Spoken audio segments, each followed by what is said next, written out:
Please be seated. All right, you're going to have to bear with me. We're having a little bit of technical difficulty, so I'll speak really loudly, but it's not just for all of you, but it's for our friends who are watching and listening at home. So I have a question for you. And those of you who are watching, you raise your hand too, all right? How many of you have heard the story of Jesus' birth, the one we just heard this? Okay, anybody else? Has anybody else heard this story? Yes, all right. Has there anybody never heard this? Okay, all right. How many of you have heard it 5 times? All right. 10 times. 25. 40. 60 times. 70 times. Probably go on. Maybe 80. All right, 80 times. Why am I asking you this question? And I'm asking you this question because sometimes, maybe you're different than I am, but sometimes when you hear the same story over and over and over, we kind of stop listening to the story. I don't know about you, but I've got some family members, some maybe even present in our midst right now, who tell some of the same stories pretty often, right? And here's what happens. Sometimes they change the details, and I miss it because I think I know the story. I've heard it before, multiple times. And so we stop paying attention. What was that story? I know that story. I heard it. Yada, yada, yada. There was some shepherds. Yada, yada, yada. This baby was born. Yeah, yeah, yeah. There was no room at the inn. Da, da, da, da, right? Okay, moving on. Come on, Mother Minerva. We got our presents to unwrap or to wrap, depending on your situation, right? Right? Yeah. We've heard this story. Moving on. But here's the thing. Do you remember the first time you heard this story and it hit you? The power of the story hit you. What? God loved me so much and loved this world so much. What? That God was willing to become one of us? To become incarnate and be born into this world, and not as a king, not as a rich person, not as a powerful person, but a humble person? Born to a woman who wasn't even married? What? Do you remember when it first hit you that God loved you so much that God was willing to be incarnate, walk among us, knowing that he was going to suffer, knowing that it was going to be a rough time for God, because he wanted so much to teach us about God's love that God was willing to show us God's self. Knowing that God was going to have to suffer and die a brutal death. Do you remember that first time you heard that story and it hit you? And so why am I talking about stories and remembering the details and not taking it for granted? Because I think stories shape us. They form us. They tell us about who we are and whose we are. This particular story of the birth of Jesus, of the birth of this God incarnate in this world, tells us, reminds us of God's love for us, reminds us that we are God's people, reminds us that this Jesus grew up, this baby grew up, and said some very powerful things, some very countercultural things about forgiveness, about having mercy, about being a just people, about loving, oh, I hate this one, loving your enemies. Why, God, why do I have to love my enemies? What? Keep them closer, he says. Yes, there is that. But seriously, we have why?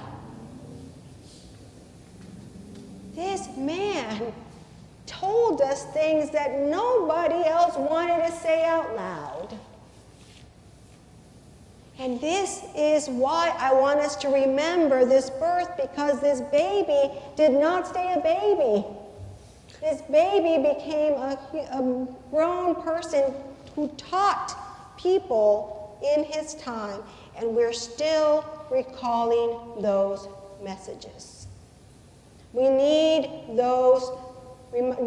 to remember what Jesus taught us today and always. So this story of this birth, of this amazing, loving God who was willing to come to bring this light to conquer the darkness. It doesn't matter how dark it gets out there, and sometimes in our heart, this God brought us this light to burn through the darkness and bring light into our lives and into our world. And so this story is important for us today, not only because of the teachings of Jesus, because it can help us keep us tethered to this light, to this source of good, to this source of love. How many of you have played with a tether ball? You know what? Yeah? Do you know what a tether ball is, right? It's that big pole that's got this string and it's got a ball. Yes, sometimes we get hit by it. But the idea is, you hit it and then there's other people and they hit it, right? But because it's tethered, you never have to chase that ball, right? It's always tethered. You may have to unwrap it, but it's always there. And I feel sometimes like a ball that been swapped all over the place, because there's so many distractions, so many things out there that take us away from this source. But if we're tethered, if we remember our stories of this God of love, then we can stay true and hold on, even when we feel like we're being batted about and pushed around and tossed about. We will stay tethered to God's love, to God's light, to God's beauty and mercy and justice. And then it can help us transform us, and we can bring this light into the world. Knowing our stories can also give us the courage to call on the one who created us, to ask for help. Earlier today, we heard from Deacon Victoria this refrain, "How long, God, how long?" How are we going to turn this around, this difficult, challenging time? And so I say, how? With Jesus' help. How? With God's help. And so we got to call on God and Jesus to help us, help transform our world. Because listen, I'm a big believer in human ingenuity and their capacity to come up with new ideas.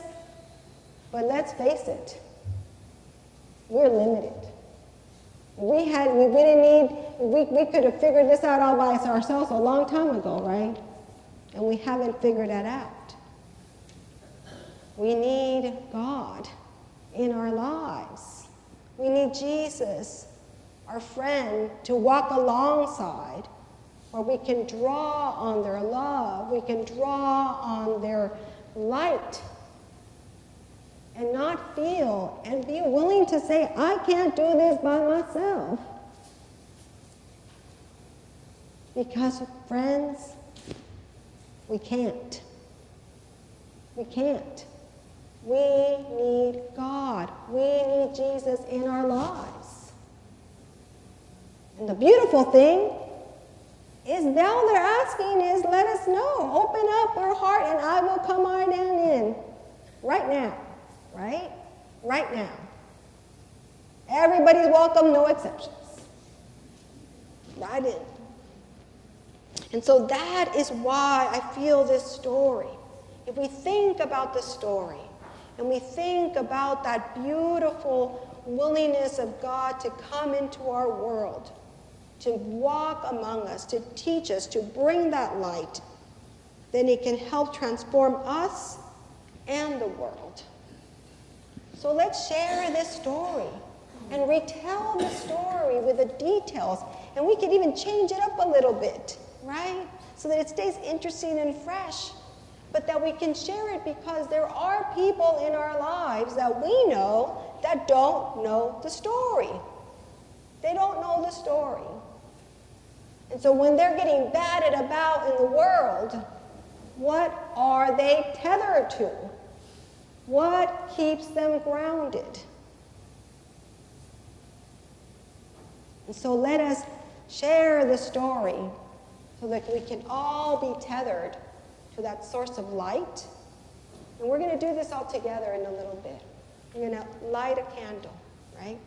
And we're going to take it from the source, and we're going to light the candle, and we're going to pass it about. We're all going to light our candle.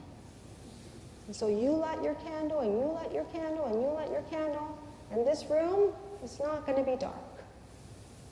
And so the same thing can happen when we walk out those doors. Let's keep that light. Ask God to help us keep that light in us alive and bright. And then together, when we walk out those doors, that darkness will start looking a lot brighter. That cold, frozen ice that's out there holding us hostage will start melting and turning into warmth. So I invite you, remember the story, share the story, and let's help it transform us so we can transform the world. Amen. Amen. Amen.